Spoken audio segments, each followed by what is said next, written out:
Good morning दोस्तों। तो कल के दिन था हमारा मार्केट में डे 7, लेकिन डे 7 के दिन हमने कोई ट्रेड नहीं बनाया। क्या था रीजन, मैं आपको बताता हूँ। अगर मैं निफ्टी में स्पेशली बात करूँ तो मैंने कल के दिन बताया था कि कल के दिन मार्केट अगर 19,680 का लेवल को ब्रेक करता है, अगर इस लेवल को ब्रेक करता है, यहाँ पे एक स्ट्रॉन्ग बेयरिश कैंडल बनता है, तो हम इस कैंडल का स्टॉप लॉस के साथ हम नीचे की तरफ देख सकते हैं, जिसमें हमारा पहला टारगेट रहेगा 19,620 का और दूसरा टारगेट रहेगा हमारा 19,560 का। लेकिन अगर देखेंगे तो 19,560 को ब्रेक करते हुए मार्केट 19,500 तक गया और फिर क्लोजिंग जो है वो 19,560 के करीब ही क्लोजिंग किया है। तो क्या हुआ कल के दिन? कल के दिन अगर देखते हैं हम तो मार्केट गैप अप खुला। जैसे कि मैंने कहा था कि मार्केट अगर गैप अप खुले, गैप अप खुलने के बाद इस लेवल को देखना पड़ेगा कि सस्टेन करता है कि नहीं करता है। तो मार्केट ने यहाँ पे सस्टेन नहीं किया।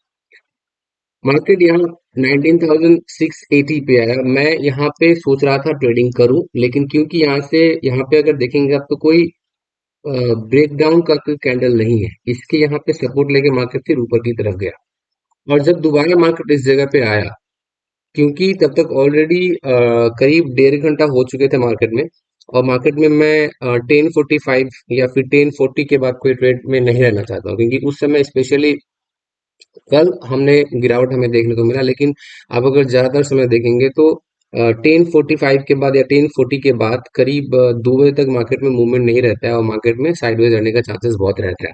तो मुझे लगा था यहाँ से मार्केट फिर से एक बुलिश कैंडल बनाएगा यहाँ सपोर्ट लेके, और मार्केट फिर इसी जोन में, जैसे कि अगर देखेंगे आप इसी जोन में मार्केट, मुझे लगा कि मार्केट यहाँ पे टाइम बिताने वाला है, तो मैं फिर मार्केट से निकल चुका था। मैंने कोई ट्रेड नहीं बनाया। ओके, हालांकि मैंने बाद में देखा कि अपॉर्चुनिटी मुझे दिख रहा था, लेकिन क्योंकि क्योंकि मार्केट में मैंने जैसे कहा कि 2 बजे तक 10:45 से लेकर 2 बजे तक मार्केट में ट्रेड करना थोड़ा सा डिफिकल्ट हो जाता है, क्योंकि ज्यादातर समय मार्केट साइडवेज रहता है। तो मुझे अपॉर्चुनिटी दिख रहा था, लेकिन मैंने ट्रेड नहीं बनाया, क्योंकि मेरा जो रूल है उस रूल में ऐसा ये रूल ये कहता है कि हम ट्रेड जो है वो 10:45 के अंदर ही हम ट्रेड को क्लोज कर दें, उसके बाद हम ट्रेड में ना रहे। तो खैर कोई बात नहीं, हमने ट्रेड नहीं बनाया, कोई दिक्कत नहीं। हमें हमारा जो रूल है उसको फॉलो करते रहना है, उसको बेस करके ही हम ट्रेड लेंगे। ओके, क्योंकि हमें सारा दिन मार्केट में नहीं रहना। अगर मार्केट में कल अगर साइडवेज रह जाता, मैं यहाँ पे कहीं ट्रेड बना लेता और मार्केट साइडवेज रहता, तो फिर मेरा सिर्फ प्रीमियम डिके होता और मैं मार्केट से निकल नहीं पाता। करीब सारा दिन मुझे मार्केट में बैठना पड़ जाता, तो वो बहुत फ्रस्ट्रेटिंग होता है, और इसी के लिए हमने ट्रेड नहीं बनाया। तो आज के दिन देखते हैं, आज के दिन क्या पॉसिबिलिटीज है। आप अगर देखेंगे मार्केट में काफी सेल ऑफ हुआ है कल के दिन, तो मार्केट में आज का जो सेंटिमेंट है वो भी सेलिंग का ही रहेगा। बहुत कम सिनारियो ऐसा हो सकता है जहां हम देखेंगे कि मार्केट में बुलिश पैटर्न का फॉर्म हो। पॉसिबिलिटी ज्यादा ये है कि मार्केट में हमें नेगेटिव साइड में ही ट्रेड देखने को मिले, और आज आज भी मैं नेगेटिव साइड में ही ट्रेड बनाने का कोशिश करूंगा, अगर मुझे लेवल मिलता है उस तरह का। तो देखते हैं क्या है इंपॉर्टेंट लेवल। अगर देखेंगे तो 19,500 एक बहुत इंपॉर्टेंट लेवल है। इसको अगर ब्रेक करता है मार्केट, इसके नीचे अगर ब्रेक करता है मार्केट, मार्केट समवेयर अराउंड यहाँ पे खुले या यहाँ खुले, बहुत पॉसिबिलिटीज है कि मार्केट आज फ्लैट खुलेगा। और खुलने के बाद मार्केट देखेंगे कि इस जोन पे कैसे मार्केट रिएक्ट करता है। 45 मिनट्स तक देखना है हमें मार्केट में क्या रिएक्शन है। अगर 45 मिनट्स के अंदर हमें कोई ट्रेड मिले जहां पे हमें देखने को मिले कि बेयरिश पैटर्न फॉर्म हो रहा है, मार्केट इसके नीचे जा रहा है, तो ही हम 45 मिनट के अंदर ट्रेड करेंगे। लेकिन अगर हमें बुलिश होना है मार्केट में, तो 45 मिनट्स तक हमें वेट करना पड़ेगा, देखना पड़ेगा कि इस लेवल को मार्केट सपोर्ट की तरह फॉर्म करता है कि नहीं करता है। इसी क्या देखेंगे, मार्केट यहाँ पे सपोर्ट था, यहाँ से काफी एक रैली आया, और रैली आने के बाद यहाँ से फिर मार्केट ने इसको डंप कर दिया। तो ये जो पूरा मूव आप देखेंगे, ये पूरा मूव अब इनवैलिड हो चुका है। इस मूव का कोई यहाँ पे हम लोग कंसिडर नहीं कर सकते हैं। ये मूव आप भूल जाइए।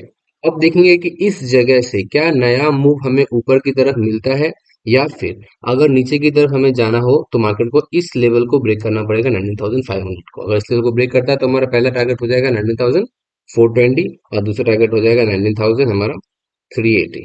ओके, 19,380 हमारा दूसरा टारगेट रहेगा। ओके, तो ये है हमारा निफ्टी का आज का एनालिसिस। और ऊपर की तरफ हम किस कंडीशन में जाएंगे? ऊपर की तरफ जैसे कि मैंने कहा आपको कि मार्केट को 45 मिनट्स इस लेवल को सस्टेन करना पड़ेगा, दैट इज 19,550 को।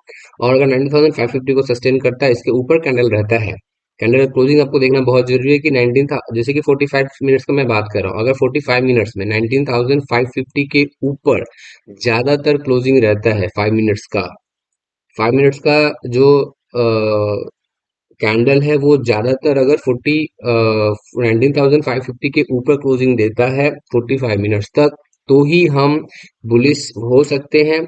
और इसमें हमारा पहला टारगेट होगा 19,600 का। ओके। और 19,600 का हमारा पहला टारगेट होगा, और 19,650 का हमारा दूसरा टारगेट होगा। ओके। ये है हमारा आज का व्यू मार्केट में।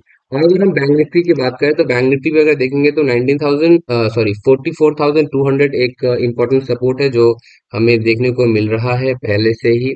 यहाँ अगर देखेंगे तो हमें ये एक रेसेस का काम किया था पहले, अब हमें एक सपोर्ट मिल रहा है। तो देखना पड़ेगा कि ये जो पूरा मूव है, ये पूरा मूव बेस करता है 44,200 के सपोर्ट को किस तरह से रिएक्ट करता है। अगर यहाँ सपोर्ट मिलता है, मार्केट ऊपर की तरफ जाता है तो वेल एंड गुड। अगर मार्केट नीचे की तरफ जाए तो क्या रहेगा हमारा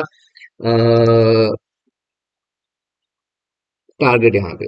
तो सिंपल है, मार्केट कहीं भी खुले, गैप डाउन खुले, गैप अप खुले या फिर फ्लैट खुले, पॉसिबिलिटीज मैं बता देता हूँ आपको। मार्केट अगर गैप डाउन खुलता है और 44,200 के नीचे ओपन होता है, इस सीन में अगर 44,200 के नीचे क्लोज होता है तो हमें पहला कैंडल देखना है। और हमें पहला कैंडल देख, अगर अगर हमें पहला कैंडल फ्लैट इस तरह का कैंडल बने, बेयरिश कैंडल बने, तो हमें इसका लो में पहला 5 मिनट में ही हम ट्रेड बना सकते हैं, और यही रहेगा हमारा एसएल। मार्केट में अगर इस तरह का कोई कैंडल बनता है, ठीक है, जिसको हम इनडिसाइसिव कैंडल बोलते हैं, तो हमें ट्रेड नहीं लेना है, तो हमें वेट करना है। तो कंडीशन क्या है, अगर पहला गैप डाउन खुलने के बाद अगर नेगेटिव कैंडल बनता है तो हम उसका हाई को हम एसएल लेके हम नीचे ट्रेड कर सकते हैं, और नीचे हमारा टारगेट आ जाएगा या 44,000 का और 43,800 का नीचे की तरफ। ओके। अगर मार्केट में हमें बुलिश होना है तो कंडीशन क्या रहेगा, मार्केट को बुलिश होने के लिए हमें 44,800 के ऊपर मार्केट को क्लोज करना पड़ेगा। मार्केट समवेयर अराउंड अगर गैप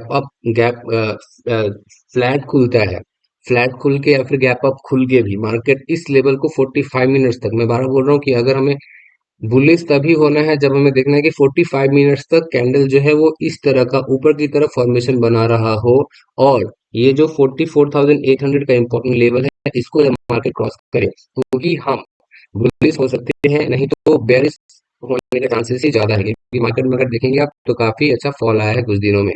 तो सिंपल है, मार्केट अगर हमें 44,800 के ऊपर क्लोजिंग आता है तो हमें बुलिश होना है, जैसे पहला टारगेट हमारा रहेगा 45,000 का, दूसरा टारगेट रहेगा 45,200 का। सिंपल।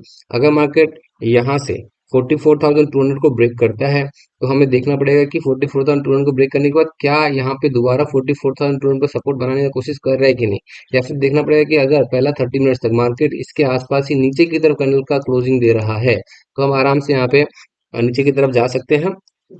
और जिसकी मैंने कहा आपको टारगेट रहेगा 44,000 और 43,800 का। तो दोस्तों यही एनालिसिस, इसी को बेस करके हम आज ट्रेड लेने वाले हैं डे 7 में, और देखते हैं आज का ट्रेड हमारा कैसा रहता है। मैं ऑफकोर्स कोशिश करूंगा कि लाइव वीडियो बनाऊं उसका। और कैसा लग रहा है आपको वीडियो, प्लीज बताइए। कुछ अगर इन्फॉर्मेशन आपको यहाँ से समझ में आ रहा हो जिससे आपको ट्रेडिंग में हेल्प हो तो आप कमेंट करके मुझे बता सकते हैं मुझे, और अगर कोई सजेशन हो तो वो भी आप दे सकते हैं। तो थैंक यू दोस्तों, मिलते हैं आज के ट्रेडिंग सेशन में। जय हिंद।